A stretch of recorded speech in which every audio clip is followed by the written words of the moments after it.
ನಮಸ್ಕಾರ ಎಲ್ರಿಗೂ, welcome back to my YouTube channel. ಎಲ್ಲರೂ ಹೇಗಿದ್ದೀರಾ? ಚೆನ್ನಾಗಿದ್ದೀರಾ ಅಂತ ಅನ್ಕೋತೀನಿ. ನಾವು ಕೂಡ ತುಂಬ ಚೆನ್ನಾಗಿದ್ದೀವಿ. ಇವತ್ತಿನ ರೆಸಿಪಿ ಏನು ಅಂತ ಆಲ್ರೆಡಿ ತಮ್ಲೈನ್ ನೋಡಿ ಗೊತ್ತಾಗಿರುತ್ತೆ. ಸಬ್ಬಕ್ಕಿ ಪಾಯಸ. ಈ ಸಬ್ಬಕ್ಕಿ ಪಾಯಸ ಹೆಲ್ತಿಗೂ ಒಳ್ಳೆಯದು, ಟೇಸ್ಟ್ ಕೂಡ ಚೆನ್ನಾಗಿರುತ್ತೆ. ಇದು ಬೇಸಿಗೆಯಲ್ಲಿ ತಿಂದರೆ ಇನ್ನೂ ಚೆನ್ನಾಗಿರುತ್ತೆ. ಬಟ್ ನಾವು ಇವತ್ತು ನಮ್ಮ ಮಗಳು ಪಾಯಸ ತಿನ್ನೋಗಾಗಿದೆ, ಮಮ್ಮಿ ಪಾಯಸ ಮಾಡು ಅಂತ ನೆನೆಸ್ಕೊಂಡ ತಕ್ಷಣನೇ ಮಾಡ್ಕೊಬಿಡ್ಬೋದು. ಈ ಪಾಯಸ ಹೇಗೆ ಮಾಡೋದು ಅಂತ ಬನ್ನಿ ನೋಡ್ಕೊಬರೋಣ.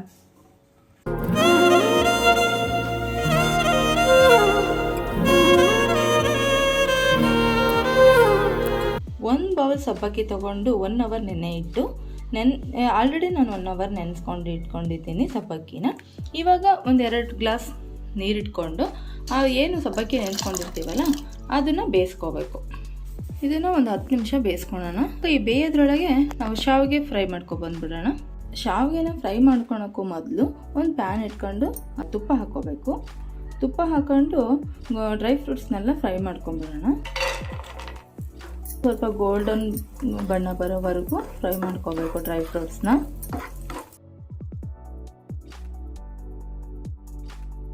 ಡ್ರೈ ಫ್ರೂಟ್ಸು ಎಷ್ಟು ಹಾಕ್ತೀವೋ ಅಷ್ಟು ಚೆನ್ನಾಗಿರುತ್ತೆ ಪಾಯಸ. ಈಗ ಇದನ್ನು ಡ್ರೈ ಫ್ರೂಟ್ಸ್ನೆಲ್ಲ ಒಂದು ಬೌಲಿಗೆ ತೆಗೆದಿಟ್ಕೊಂಡ್ಬಿಟ್ಟು ಇದರಲ್ಲೇ ಶಾವಿಗೆ ಫ್ರೈ ಮಾಡ್ಕೊಂಬಿಟ್ರೆ ಚೆನ್ನಾಗಿ, ತುಪ್ಪ ಇರುತ್ತಲ್ಲ ಹಾಗಾಗಿ ಇವನ್ನ ಡ್ರೈ ಫ್ರೂಟ್ಸ್ನ ಒಂದು ಬೌಲಿಗೆ ತೆಗೆದಿಟ್ಕೊತಾ ಇದ್ದೀನಿ. ಅದೇ ತುಪ್ಪದ ಪ್ಯಾನಿಗೆ ಶಾವಿಗೆ ಹಾಕಿ ಇದು ಕೂಡ ಗೋಲ್ಡನ್ ಬಣ್ಣ ಬರೋವರೆಗೂ ಫ್ರೈ ಮಾಡ್ಕೋಬೇಕು.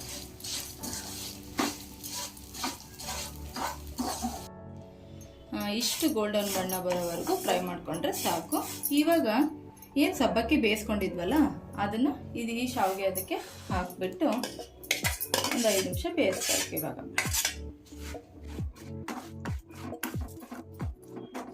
ಈಗ ಯಾವ ಬೌಲಿಗೆ ಶಾವಿಗೆ ತಗೊಂಡಿರ್ತೀವಲ್ಲ ಆ ಬೌಲಾಗೆ ಒಂದು 2 ಬೌಲು ನೀರು ಹಾಕ್ಕೊಂಡು ಕುದಿಸ್ಕೋಬೇಕು. ಆಲ್ಮೋಸ್ಟ್ ಒಂದು 50% ಬೆಂದಿರುತ್ತೆ. ಇವಾಗ ಹಾಲು ಹಾಕಬೇಕು. ಮೊದಲೇ ಹಾಲು ಹಾಕ್ಬಿಟ್ರೆ ಅಷ್ಟು ನೀಟಾಗಿ ಶಾವಿಗೆ ಬೇಯಲ್ಲ, ಅದಕ್ಕೋಸ್ಕರ ಇವಾಗ ಹಾಲು ಹಾಕ್ತಾಯಿದ್ದೀನಿ. ಒಂದು 2-3 ಗ್ಲಾಸ್ ಹಾಲು ಹಾಕ್ತಾಯಿದ್ದೀನಿ. ಹಾಲು ಹಾಕಿದಷ್ಟು ಪಾಯಸ ಚೆನ್ನಾಗಿ ಬರುತ್ತೆ.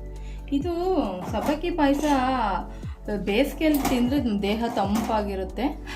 ನಾವು ಇವಾಗ ಮಾಡ್ಕೊತದ್ದು, ಯಾವಾಗ ಬೇಕಾದರೂ ಮಾಡ್ಕೋಬೋದು. ಇನ್ಸ್ಟೆಂಟಾಗಿ ಕ್ವಿಕ್ಕಾಗಿ ಆಗೋ ಪಾಯಸ ಅಂದರೆ ಶಾವಿಗೆ ಪಾಯಸ. ಬಟ್ ಇದು ಹೆಲ್ತಿಯಾಗಿರುತ್ತೆ ಅಂತ ನಾನು ಸಬ್ಬಕ್ಕಿ ಪಾಯಸ ಮಾಡ್ತಾಯಿದ್ದೀನಿ. ಈಗ ಸಕ್ಕರೆ ಹಾಕ್ತಾಯಿದ್ದೀನಿ. ಯಾವ ಬೌಲಲ್ಲಿ ತಗೊಂಡಿದ್ನಲ್ಲ ಶಾವಿಗೆನ ಅದೇ ಬೌಲಲ್ಲೇ ಒಂದು ಬೌಲ್ ಹಾಕ್ಕೋಬೇಕು ಸಕ್ಕರೆನ. ನೋಡಿ ನಿಮಗೆ ರುಚಿ ತಕ್ಕಷ್ಟು ಹಾಕ್ಕೊಳ್ಳಿ. ಸಕ್ಕರೆ ಬದಲು ಬೆಲ್ಲನೂ ಯೂಸ್ ಮಾಡ್ಬೋದು, ಕಲರ್ ಚೇಂಜ್ ಆಗುತ್ತೆ ಅಷ್ಟೇ, ಇನ್ನೇನಿಲ್ಲ. ನಾನು ಸಕ್ಕರೆನೇ ಯೂಸ್ ಮಾಡ್ತಾಯಿದ್ದೀನಿ.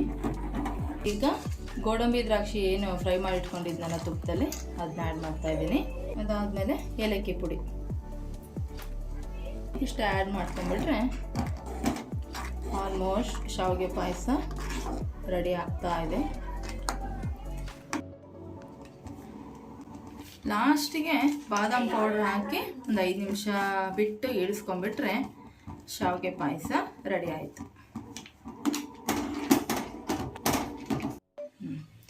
ಈ ಹದಕ್ಕೆ ಆಗಿದ್ಮೇಲೆ ಆಫ್ ಮಾಡಿ ಒಂದು 10 ನಿಮಿಷ ಮುಚ್ಚಿಟ್ಬಿಟ್ಬಿಟ್ರೆ ಶಾವಿಗೆ ಪಾಯಸ ಇದು ರೆಡಿ.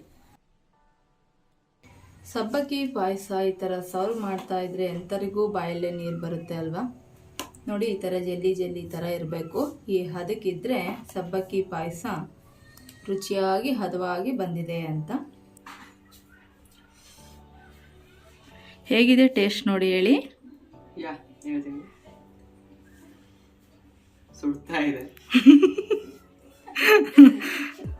ಪರವಾಗಿಲ್ಲ, ನಿಧಾನಕ್ಕೆ ತಿಂದು ಹೇಳಿ.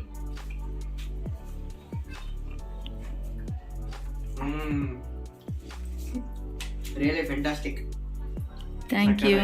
ನೀವು ಮನೇಲಿ ಟ್ರೈ ಮಾಡಿ, ತುಂಬಾ ಚೆನ್ನಾಗಿ ಬರುತ್ತೆ.